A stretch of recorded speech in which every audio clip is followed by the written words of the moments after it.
اور پھر وہ بات کرے کہ بھائی آ جاؤ ہم سے لے لو، محبوب قدموں میں 2 منٹ کے اندر جائز ناجائز کام ہم کر دیں گے، اولاد ہو جائے گی، رشتے بن جائیں گے، ایسے دعوے کرتے ہیں، اور ہم جو ہے انہی کے در پہ پڑے ہوئے ہیں.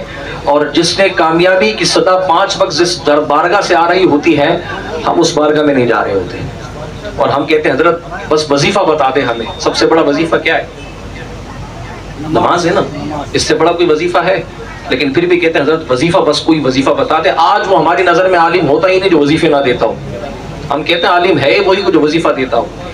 اور پھر پیر صاحب کے حالات، کیونکہ ہم جیسے لوگ جب جاتے ہیں انہوں نے ہماری نفسیات پکڑ لی، اور پیر صاحب کے حالات پھر کیا ہوتے ہیں، بڑی بڑی بال رکھے ہوئے ہیں، مالائیں پہنی ہوئی ہیں، داڑھی ہے بھی یا نہیں بھی ہے، وہ عورتوں کا اختلاط ہو رہا ہے، پھر 11ویں کے نام پہ قوالیاں ہو رہی ہیں، پیور دول ڈھمکا لگا ہوا ہے بھائی. اور آج تو حالات اتنے برے ہو گئے ہیں کہ بعض بے باک ہوتے ہیں تو ان کے شرابیں بھی چل رہی ہوتی ہیں، چرس بھی چل رہا ہوتا ہے، اور کوئی عالم آ کے بات کرے گا کہتے ہیں جناب طریقہ طور ہے، شریعت اور ہے. ایسی باتیں ہوتی ہیں. اب جب اکیلے نکل پڑیں گے تو یہ لوگوں کا سامنا کرنا پڑے گا. لیکن اگر کسی ایسے شخص کی شخصیت پر عمل کریں تو جو للہیت تک پہنچ بھی چکا ہو اور جس کے نام لیوا بھی اللہ کی بارگاہ تک مقبول ہو چکے ہیں، تو اس کے وقار و مقام کتنا بلند ہوگا. حضور غوث پاک رضی اللہ تعالی عنہ، یہ شخصیت تعریف کی تعارف کی محتاج نہیں ہے. میں ان کی شخصیت کی تعریف اور مقام مرتبہ بیان کر ہی نہیں سکتا. تیری سرکار میں لاتا ہے رضا اس کو شفیع، جو تیرا غوث ہے اور لاڈلا بیٹا تیرا، قسمیں دے دے کے کھلاتا ہے پلاتا ہے تجھے، پیارا اللہ تیرا چاہنے والا تیرا. اتنا مقام مرتبہ ہم اس شخصیت کی تعریف تو کر ہی نہیں سکتے ہیں. حضور غوث اعظم رضی اللہ تعالی عنہ. آپ دیکھیں حضور غوث پاک کی 2 شخصیت کے پہلو ہیں. ایک کیا تھا؟ عبد القادر، یہ تھا نا، ماں کی والدین نے نام رکھا تھا، یہ آپ کی شخصیت کا ایک پہلو ہے. اور دوسرا پہلو کیا ہے؟ غوث اعظم. یہ ہے جہاں پر آپ نے مردوں کو زندہ کیا، جہاں پر آپ نے ہاتھ لگایا تو مریضوں کو شفا کر دے دی، مادرزاد اندھے آئے شفا مل گئی، کھانا کھایا مرغی کی ہڈیاں سامنے ہاتھ مارا، قم باذن اللہ کا، اللہ کے حکم سے زندہ کر دیا. یہ مقام کیا ہے؟ مقام غوثیت. اور یہ مقام کیا ہے؟ عبد القادر. ہم پتہ ہے کیا دیکھ رہے ہوتے ہیں؟ یہ دیکھ رہے ہوتے ہیں کہ بھئی یہ بتائیے ہمیں. ہم نے غوث اعظم کو کرامتیں والے بابا سمجھ لیا ہے کہ جہاں غوث پاک کی محفل ہوگی وہاں تو یہ 10 کرامتیں سنائی جائیں گی، اور جو مولوی صاحب نے تقریر کے اندر غوث پاک کی کرامت نہیں سنائی مزہ نہیں آیا بیان. آپ کو کرامت سنانی تھی، والی کرامت تو سنائیے جس میں آپ نے 12 سال کی ڈوبی ہوئی کشتی کو تیرا دیا تھا. اگرچہ علماء نے اس بارے میں کلام کیا لیکن اعلیٰ حضرت نے کہا ہے کہ ٹھیک ہے، رام معروف ہے تو بھی ٹھیک ہے. یہ بڑی شوق سے سنتے ہیں ہم. حضرت نے مردے زندہ کیے، اللہ اکبر. میں آگے سناؤں آپ 10-12 لوگ نعرہ لگانا شروع کر دیں گے، نعرہ غوثیہ نعرہ غوثیہ چیخنا شروع کر دیں گے، نعرے لگائیں گے، ہے نا. یہ شخصیت کا دوسرا پہلو ہے. پہلے پر غور کریں آپ کہ عبد القادر سے لے کر غوث اعظم تک کا سفر طے کیسے کیا ہے. حضرت عبد القادر سے لے کر غوث پاک کا سفر طے کیا کیسے ہے؟ وہ مراحل کیا تھے، وہ اخلاق کیا تھے، وہ تربیت کیا تھی، وہ مزاج کیا تھا، وہ انوار کیا تھے، برکات کیا تھیں، کیسی صحبت تھی، کیا کچھ آپ نے قربانیاں دی ہیں، وہ ہم نہیں سن سکتے، نہ عمل کرنا ہے. یہ بتائیں کہ غوث پاک ہے کیا، یہ بھی تو دیکھے پا لیتے عبد القادر. اور ماں نے وہ راستہ آپ کی والدہ نے طے کروایا، اور ذرا سی بات تھی صرف کہ عبد القادر جھوٹ نہیں بھی کیا بولنا، اور یہی وہ راستہ تھا کہ جو آپ نے ایسا مضبوطی سے تھاما کہ اللہ نے آپ کو مقام غوثیت سے عطا فرما دیا. ہم کہتے ہیں بھائی قادری ملنگ ہے ہم، تو جناب قادری ہوں. اچھا جی میرا بیٹا بھی قادری ہے، اچھا ابا بھی قادری ہے، بھائی ماشاءاللہ ہم تو قادریوں کا گھرانہ ہے. اور 11ویں تو مطلب ایسی 11ویں کرتے ہیں کہ پورے خاندان میں بابا ہو جاتی ہے بھائی. اچھا جی ٹھیک ہے. لیکن اب جس کے گھر میں بابا ہو رہی ہے نا محفل 11ویں کی، لیکن اس بندے نے اپنی 11ویں کی محفل میں اپنے سگے بھائی کو دعوت نہیں دی. ایسا ہے نہیں ہے بھائی، کیوں نہیں یار میرے بھائی سے نہیں بنتی. اور پورے خاندان کو دعوت ہے، پورے محلے کو دعوت ہے، لیکن سگا بھائی محفل میں نہیں آ رہا. اچھا جی محفل آج بھائی 11ویں کی محفل ہے، پورا خاندان ہے، لیکن بہن کو نہیں بلانا، چچا کو نہیں بلانا، ماموں کو نہیں بلانا. نہیں وہاں دعوت نہیں دینی. بچے بھی نہیں ان کو دعوت نہیں دیں گے بھائی ہم، بس ہم نے اپنی محفل کر لی. وہ سارا خاندان کھا کے جا رہا ہے، وہ سگے بھائی کے گھر میں صرف کھانے کے لالے پڑے رہے. اور 11ویں کا لنگر سب نے کھایا لیکن بھائی کو نہیں بلایا. میرے غوث پاک رضی اللہ تعالیٰ، یہ تو حقوق العباد کا معاملہ تھا نا. اب سنیے غوث اعظم کا اخلاق کردار کیا تھا. آپ کی بہت ساری دعائیں تھیں جو آپ مانگا کرتے تھے، لیکن ایک واقعہ جو پڑھا تھا نا، خدا کی قسم دل کو جھنجھوڑ دیا تھا. ایک بزرگ فرماتے ہیں کہ میں بیت اللہ کے اندر ہوں، طواف خانہ کعبہ کر رہا ہوں، اور میرے ساتھ ہی کیا دیکھتا ہوں کہ جو ملتزم کا حصہ ہے وہاں ایک شخص بیٹھا ہے اور اپنے سر پہ چادر ڈالی ہوئی ہے اور بلند آواز سے رو رہا ہے اور دعا بھی کر رہا ہے. اور میں جتنی مرتبہ طواف کر رہا تھا اتنی مرتبہ اس شخص کو بلکتے ہوئے روتے ہوئے دیکھا. اور پھر میں نے اس کو ان کے کاندھے پر ہاتھ رکھ کے تسلی دی. کہا کہ بھائی زیادہ نہ رو، میرا اللہ غفور الرحیم ہے. میرا اللہ کون ہے؟ غفور الرحیم ہے. کہتے کہ میری اس بات سے اس رونے والے شخص کو تسلی ہوئی. وہ خاموش ہوئے، چادر ہٹائی، اور جب میں نے ان کا چہرہ دیکھا تو میں مطلب وجد میں آ گیا کہ وہ دعا کرنے والا کوئی اور نہیں، وقت کا بہت بڑا غوث تھا. اور دعا بتائی کیا تھی کہ یا اللہ مجھے حقوق العباد ادا کرنے کی توفیق عطا فرما. یہ کون کہہ رہے ہیں؟ حضور غوث پاک. اور کہاں دعا کر رہے ہیں؟ بیت اللہ کے اندر.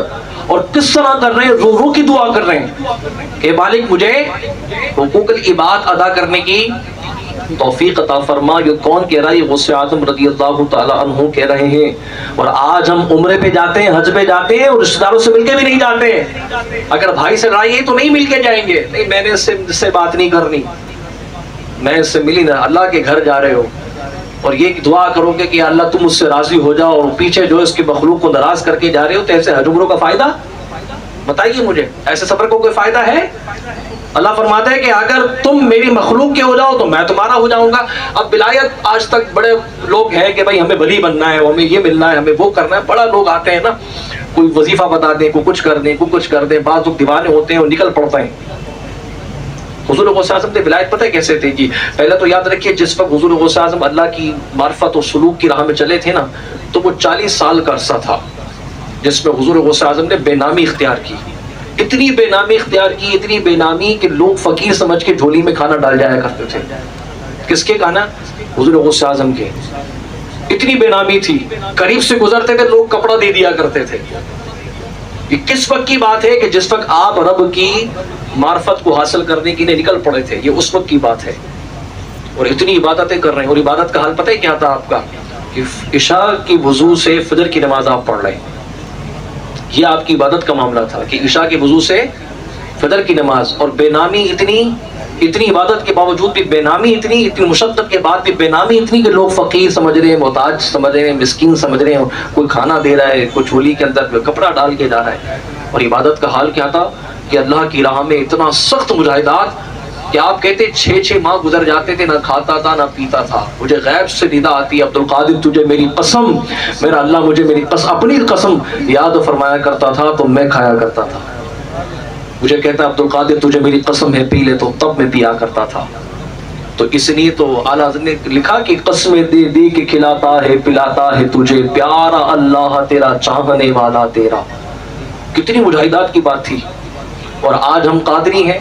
ابھی وہ قادروں کا حال یہ ہے کہ ذرا مسجد میں 10 روپے دے دیتے تو ہمارا کانر نیچے نہیں آتا.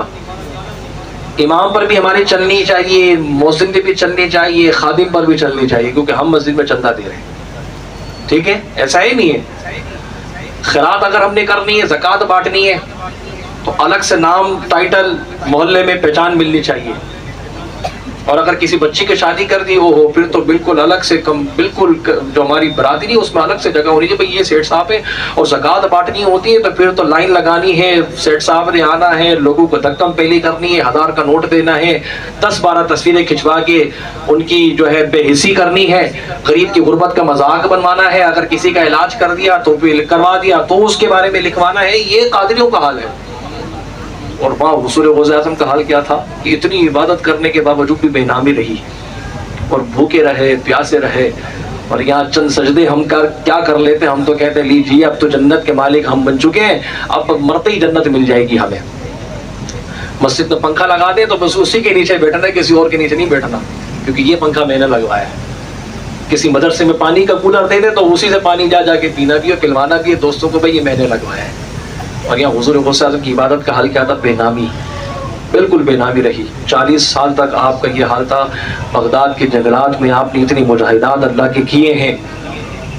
آپ فرماتے ہیں کہ کبھی کبھی کھانے کو کچھ نہیں ہوتا تو پتے ہی کھا لیا کرتا تھا۔ آج ہمارے قادریوں کا حال یہ ہے کہ گھر کے اندر اگر بچوں کی امی ذرا سا نمک تیز کرتے، موڈ بگڑا ہو، تو پھر تو ہماری زبان سے وہ باتیں نکلتی ہیں کہ اللہ اکبر، بچوں کی امی کی تو پورا خاندان کو کھنگال دیتے ہیں ہم تو۔ پھر مزاج کے خلاف گھر میں کوئی کام ہو جائے، پھر دیکھیے قادری صاحب کا حال، اللہ معاف کرے، گھر والے کہتے ہیں شیطان کا منہ کھل گیا، ایسا ہی نہیں ہے۔ اور پھر ہم کیا کہتے ہیں زمانے بھر کو کہ ہم قادری ہیں۔ ہم تو اللہ کے ولی سے، فلاں پیر صاحب سے محبت کرتے ہیں۔ یہ جھوٹے دعوے کرنا بند کر دیں، ہم کہیں ایسا ہو کہ مرنے کے بعد پھنس جائیں گے۔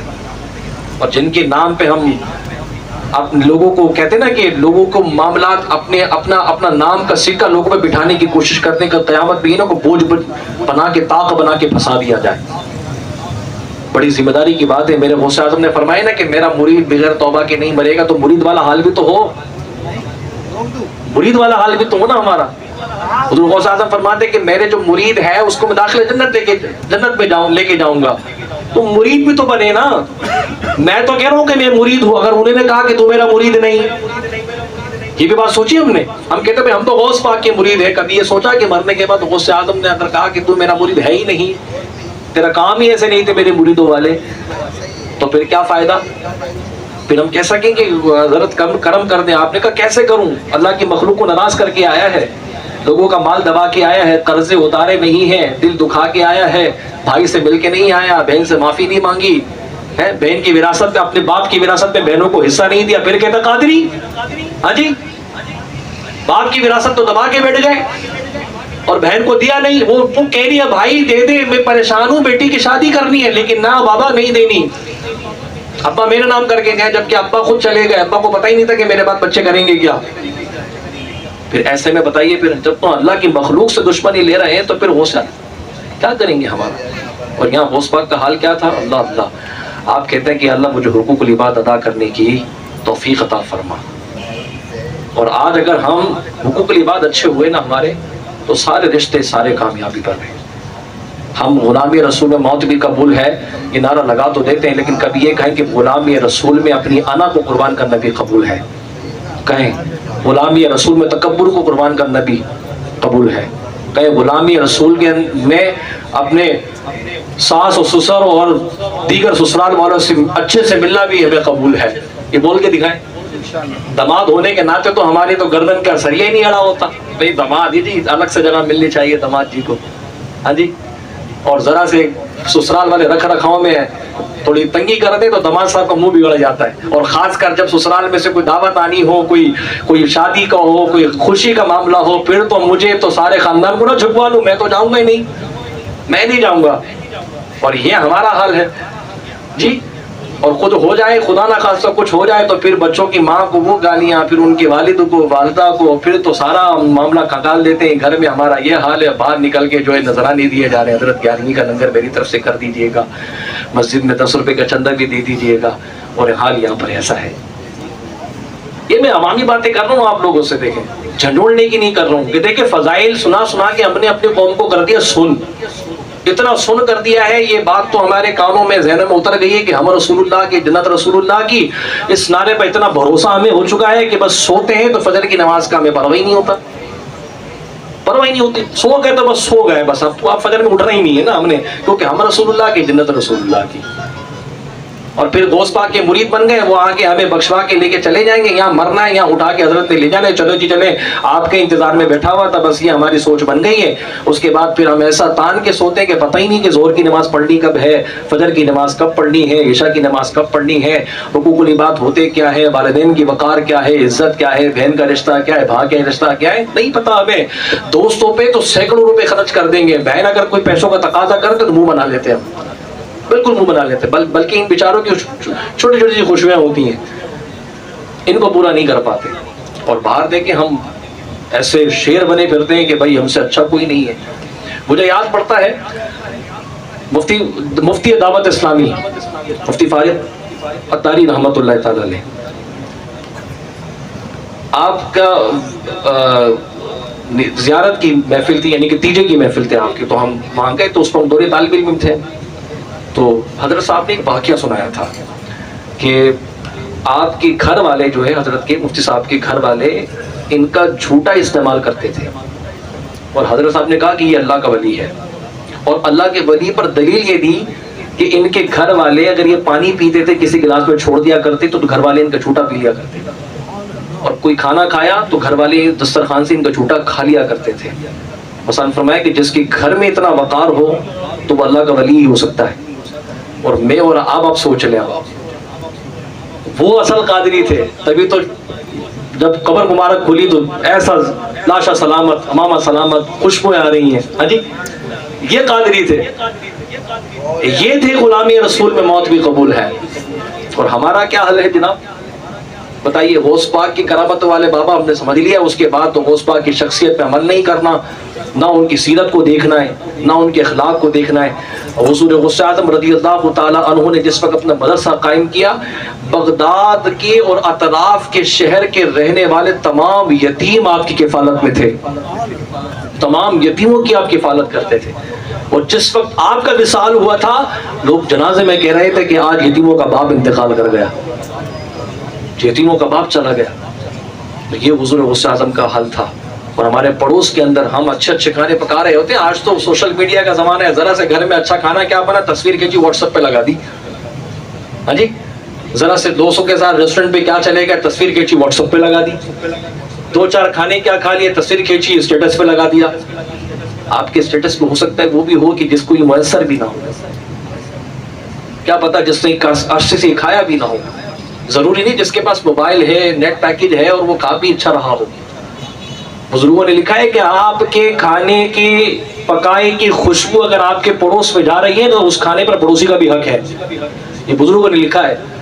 اور پہلے آپ نے دیکھا ہوگا کہ یہ ہمارے جو بڑے بزرگ بیٹھے ہیں اس بات کی میری تصدیق کریں گے کہ گھر میں اگر کچھ بنتا تھا نا تو پڑوس پہ خوشی خوشی بھیجا کرتے تھے کہ بھائی دے کے آؤ، فلاں گھر پہ دے کے آؤ، فلاں گھر پہ. اللہ ایک بندے کی کمائی میں اتنی برکت دے دیا کرتا تھا، کیوں من صاف ہوتا تھا، دل و ذہن صاف ہوتا تھا. آج تو بھائی آتا ہے تو بھائی کا منہ دیکھ کے منہ بنا، ایک ہی دسترخوان پہ بھائی بیٹھے ہوتے لیکن بات نہیں کر رہے ہوتے. ایک کا رخ یہاں ہوتا ہے، ایک کا یہاں ہوتا ہے. ماں کا کلیجہ کٹ رہا ہے کہ میں اپنے بچوں کو منہ پھیرتا ہوا دیکھ رہی ہوں. اس طرح سے حالات ہم نے کر دیے ہیں. اور پھر ہم ایک طرف کہتے ہیں کہ جی جناب بس مرتے ہی جو ہے ہمیں سب کچھ مل جائے، اس وقت کے لیے قربانی دینا پڑے گی. جنت کی تمنا تو ہے لیکن جنت جناب ایسے نہیں ملتی ہے. جنت لینے کے لیے امام حسین سے سر بھی لینا پڑتا ہے تب جنت ملتی ہے. جنت لینے کے لیے امام حسین سے بیٹے بھی قربان کرنا پڑتے ہیں تب جنت ملتی ہے. ہے اتنا کلیجہ ہمارے اندر کہ جنت کے لیے ہم یہ قربانی دے سکیں. بچوں کو تکلیف ہوتی ہے تو ہمارا کلیجہ منہ کو آ جاتا ہے. یا جنت کی آرزو، اتنی بڑی حسرت لے کے ہم جی رہے ہیں لیکن کبھی اس حسرت کو پورا کرنے کے لیے سوچا ہم نے کہ ہم نے قربان کیا کیا اللہ کی بارگاہ میں؟ کیا قربان؟ جھوٹ ہم چھوڑ نہیں سکتے. دل میں ہمارے بغض بھرا ہے، حسد بھرا ہے، کینہ بھرا ہے. مسلمان کے مال پہ ہم نے نظر جما کے بیٹھے ہیں. ہم حیا ہمارے اندر نہیں، نگاہوں میں حیا نہیں. گھر کی دہلیز سے باہر نکلتے تو نگاہیں ہماری بے باک ہو جاتی ہیں، ہماری زبان بے باک ہو جاتی ہے. اپنے دوست کا نام لینا ہمیں پتہ نہیں ہے، اس کو چڑھا رہے ہوتے ہیں، اس کو گالیاں دے رہے ہوتے ہیں، اس کا تمسخر اڑا رہے ہوتے ہیں، اس کا دل دکھا رہے ہوتے ہیں. کبھی پانی پھینکنا، کبھی کچھ کرنا. آج کل پرنک کے نام پر کیا کیا جا رہا ہے پوری دنیا پہ؟ سوشل میڈیا پہ جتنے بھی پرنکر ہیں، اور آج پرنکستان بنا ہوا یوٹیوب، اور ہم بڑے مزے سے لے کے دیکھ رہے ہوتے ہیں. ان کے چینل کو ہم نے لائک کیا ہوا ہے، ان کی ویڈیوز کو ہم شیئر کر رہے ہوتے ہیں. سارے کے سارے آپ بھی اس گناہ کے اندر شریک ہیں جو پرینگ کے نام پر مسلمانوں کی تباہی اور دل کی جو بربادی کی جا رہی ہے. کون سا مسلمان کی تکلیف میں جا رہا ہے؟ آپ اس پہ پانی پھینکو، آپ اس کا مذاق اڑاؤ، آپ اس کو تنگ کرو اور پھر کہو کہ جناب بس یہ کیمرہ لگا ہے، آپ ہاتھ ہلا دیں. تو آپ کی یہ بات کرنے سے یہ آپ کا حرام کام حلال نہیں ہو جائے گا. اور ہم سب مزے لے کے پوری رات حسد کے دیکھ رہے ہوتے ہیں. میرے حضور نے نہیں فرمایا تھا کہ آخری دور میں ایسا بھی وقت آئے گا کہ مسلمان رات کو ایمان کی حالت میں سوئے گا لیکن کفر کی حالت میں صبح کرے گا. اور آپ سوچئے سوشل میڈیا پر کیا دیکھ رہے ہیں ہم، کیا سن رہے ہیں ہم، کیا ہماری ایکٹیویٹیز ہیں. کہیں ایسا تو نہیں ہے کہ یہ ساری چیزوں کی بربادی ہمارا ایمان خراب کر دے. میرے غوث اعظم نے دین کے لیے اپنی جان قربان کی، اپنا وقت قربان کیا ہے. غوث اعظم رضی اللہ تعالیٰ عنہ نے آپ سے پوچھا حضرت ولایت کیسے ملی ہے؟ آخری جملے زیادہ میں گفتگو لمبی نہیں کروں گا.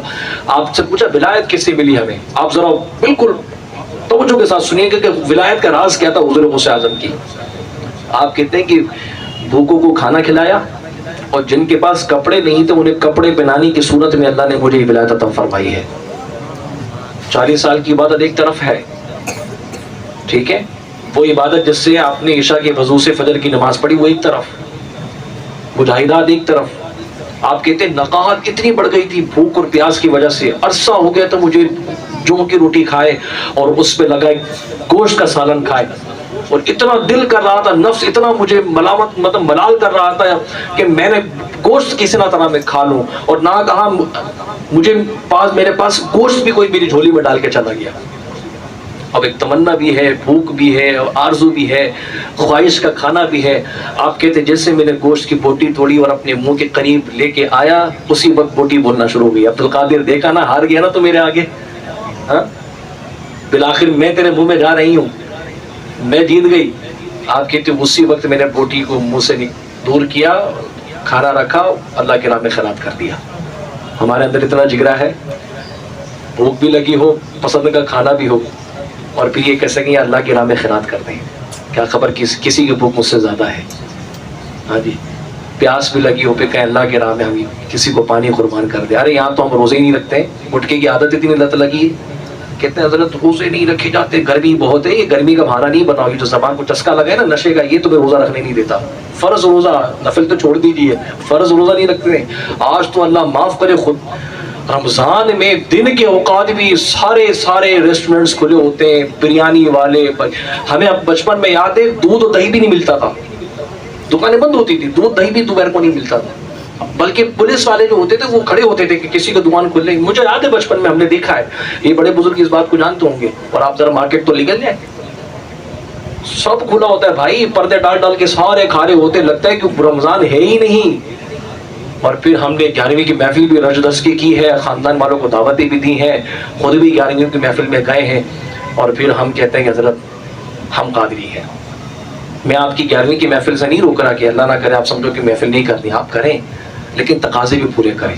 جس وقت آپ 11ویں کی محفل میں بیٹھ کے اور حضور غوث اعظم کے نام کا لنگر کھا رہے ہوتے نا، تو اس وقت سوچ بھی لیا کریں کہ اس لوارے کا لقمے کا حق میں ادا کر رہا ہوں یا نہیں، یا آئندہ کروں گا یا نہیں.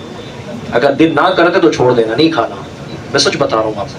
اور دل کہے کہ ہاں یار کسی ایک بات پہ عمل تو کر ہی لوں گا، اس پاک کے صدقے کی کسی ایک بات پہ کر ہی لوں گا عمل، تو پھر ٹھیک ہے، پھر آپ کھائیں. کیا خبر یہی کھانا اللہ تعالیٰ من بدل دے، دل کے اندر نور پیدا کر دے. لیکن بشرط یہ ہے کہ نیتیں ہم نے کرنی ہوں گی، اپنے اخلاق اور کردار کو دیکھنا ہوگا، اپنے انداز کو بدلنا ہوگا، زبان کو ستھرا، ذہن کو پاکیزہ کرنا ہوگا، اخلاق کو ستھرا کرے. گھر میں رہے نا اچھا، ہم دوستوں پہ لٹاتے ہیں، گھر والوں کو فقیر بنا کے رکھا ہے. یہ دوست بھی کب تک کام آئیں گے آپ کو؟ جب تک 10 روپے کی ہری لالی ان کو جیب میں نظر آنی نہیں، آپ کے پیچھے میں ڈلاتے رہیں گے.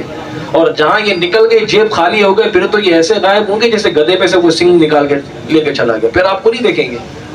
یہ دوستی تب تک ہے، لیکن کون آپ کے کام آئے گا؟ آپ کے گھر والے، آپ کے اعزا، اقربا، ماں باپ، والدین کو ستانے والا ایک الگ سلسلہ بنا ہوا ہے. وہ ایک الگ دنیا میں نوجوان جو ہے وہ مگن ہے. اور پھر یہاں پر ہم کہہ رہے ہیں کہ جی ہم رسول اللہ کے غلام ہیں، یہاں ہم قادری بھی ہیں، اور ماں کو جو ہے ہم ترسا رہے ہوتے ہیں. اب بیچاری ہائی بلڈ پریشر کی مریضہ ہے، شوگر کی مریضہ ہے. بیٹیوں کو پتا ہے کہ ماں کی دوائی کب ہے، باپ کی دوائی کا وقت کب ہے، ہمیں نہیں پتا بیٹوں کو. ہماری دنیا ہی الگ ہی ٹون کے اندر ہماری زندگی چل رہی ہے. گھر میں آتے ہی اپنا ایک کونا، ایک بسترا وہاں ہم نے لے لیا ہے، اس کے بعد ساری رات ہم ہوتے ہیں، ہمارا موبائل ہوتا ہے، لگے رہتے ہیں. نہ یہ پتا کہ والد صاحب کو کھانسی ہو رہی ہے، پانی دینا ہے، والدہ کے پاس جا کے خدمت کر کے آ جائیں، والد صاحب تھکے آ رہے ہیں، کوئی پاؤں دبا دیں، کوئی بیٹھ جائے، بات کر لیں، رشتہ ختم ہو چکا ہے. دادا اپنی کوٹھلی کے اندر پڑے ہیں، اب والد اپنے کمرے میں پڑے ہیں، والدہ اپنی، اور ہماری دنیا بالکل الگ ہے. سارے جہاں سے کٹے ہوئے ہیں، منہ کے اندر گٹکا بھرا ہے، ساری رات چپر چل رہا ہے، موبائل ہاتھ میں ہے، گھر والوں کی پرواہ نہیں ہے. باپ کھانس رہا ہے، پتہ ہی نہیں کیوں کھانسی ہو رہی ہے. بیٹیاں جا رہی ہیں پانی دینے، ابو کو پیاس لگ رہی ہے، دوائی دینے کے لیے جا رہی ہیں، کوئی کچھ کر رہے ہیں، ہمیں پتہ ہی نہیں ہے. ہم رات کو 3 بجے تو گھر میں گھستے ہیں، جو والد ہائی بلڈ پریشر کے مریض ہیں ان کو جلدی سنانے کے بجائے ہم 3 بجے تک جاگ رہے ہوتا ہے. وہ آپ کیوں جاگ رہے, سو جاتے ہیں. ارے بھائی کلیجہ ان کا منہ کو ہوتا ہے جب تک آپ گھر میں نہیں آتے, کیونکہ حالات اچھے نہیں ہیں. کوئی بھی مار کے چلا جائے, لوٹ کے چلے جائے, ماں باپ اسی کشمکش میں رہتے ہیں, اور آپ پھر کہتے ہیں کہ آپ سو جاؤ میں ٹھیک ہوں. بعض تو فون بھی نہیں اٹھاتے, ابو کا فون نمبر دے کر سائلنٹ پہ لگا دیا. بعضوں نے تو بلاک بھی کیا اپنے والد کو, پتہ نہیں کیوں. کہتے ہیں ہم نے اپنے ابو بہت چڑچڑ کرتے ہیں. کبھی آپ نے ان سے پوچھا کہ ابو آپ اتنا غصہ کیوں کرتے ہیں؟ کبھی اس غصے کی وجہ پوچھی؟ بیٹھ جائیں, پوچھے کبھی آپ ابو آپ کا مزاج اتنا سخت کیوں؟ وہ بتائیں گے آپ کو کہ تجھے پالنے میں جو سختیاں میں نے جھیلی ہیں نا زمانے بھر کی, ان سختیوں نے میرا مزاج سخت کر دیا ہے, تاکہ میں جو دیکھتا ہوں کہ فلاں کے بچے کے ساتھ ایسا ہوا کل کو میرے بچے کے ساتھ نہ ہو جائے, اور میں ڈرتا ہوں, اس لیے میرا مزاج سخت ہے.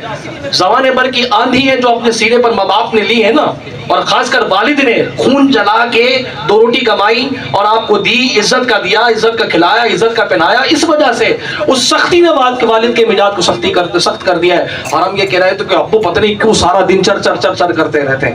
کبھی پوچھو تو ان سے بیٹھ کے کہ اس کی وجہ کیا ہے, وہ بتائیں گے بیٹا مجھے تجھ سے نفرت نہیں ہے, بس ڈرتا ہوں کہ کہیں زمانے کی گندی ہوا تجھے نہ لگ جائے, گندی ہوا تجھے نہ اپنے ساتھ لے جائے, کچھ تجھے نقصان نہ پہنچا دے.